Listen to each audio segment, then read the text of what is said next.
We're back in the kitchen with Chef D. And Dr. K. Sauteing off those pounds. And we're doing Techniques 101. You've seen us learn how to peel a carrot. You've seen us do all kinds of other things. Today I'm going to teach you just the simple cutting motion. It's called the rocking motion. So we're using rhubarb today, and this is rhubarb right out of my garden. Now, one thing about rhubarb is that you don't want to eat the leaves. The leaves are actually poisonous. Okay, so we're going to cut those leaves off and throw these in your compost. I also grind them up and make a organic bug spray out of them. Okay. So you still can use these for other things. You just don't want to eat them. Okay. All right. Now, why don't you show me how you would cut that into, like if you were chopping celery. Like chopping it, like small? I Yeah. probably wouldn't use this big of a knife because I would probably hurt myself. See how awkward I am? This knife's huge. Okay. So actually, that's not bad. And you may be a little bit nervous because you're doing this, in front of a chef. That's because I have a big knife. Okay, but this is actually a small knife for a chef. A big knife, it's kind of like that Crocodile Dundee. That ain't a knife. This is a knife. All right. So this is actually a very standard knife. We would consider it a small utility French knife, chef's knife.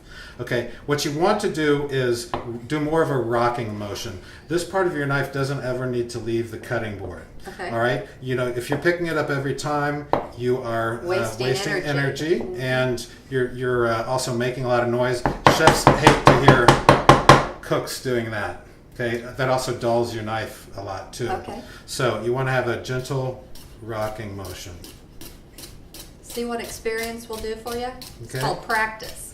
And you see they're pretty much all the same size. Okay, and you notice I'm keeping my fingers away from the knife, keeping the fingertips tucked under. If I went out like that, I'd be much more likely to cut my finger. So I'm using my thumb as kind of a lever to push the ingredient forward and moving my fingers back. So this pushes forward, this moves back. All right. Okay.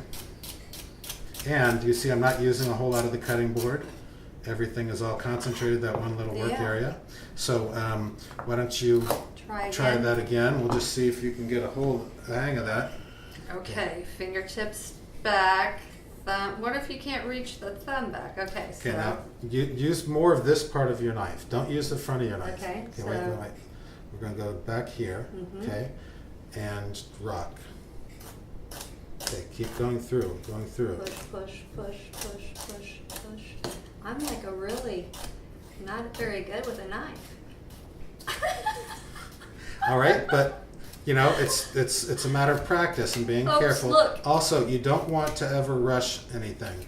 If you rush, that means you're going to hurt yourself. Just like you've told me in exercising, do what you can handle and then work up. Look, I'm getting a little better.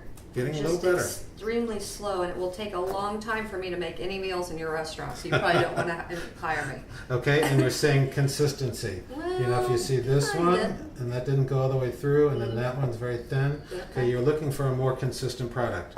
Okay, as you probably a D on that, right? Well, shows interest and room for improvement, I would say. There we go, okay. All right, now you can see what I'm doing now is I'm stacking these up into kind of little Lincoln logs. And this is how, I go from cutting that one piece of rhubarb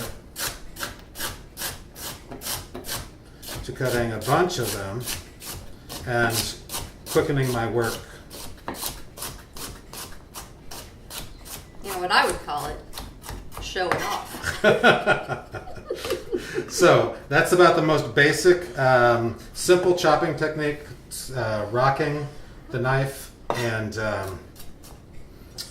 hopefully you've learned a little something. Now go home and practice, and remember, you can practice with celery and then make a soup with it, or make an egg salad with it. Okay. So when you're practicing, you don't need to really worry about utilizing up the product. You can use it in something else that you're going to use in a salad or a soup or something like that. But you do need to practice. And I do chop. I have an ulu.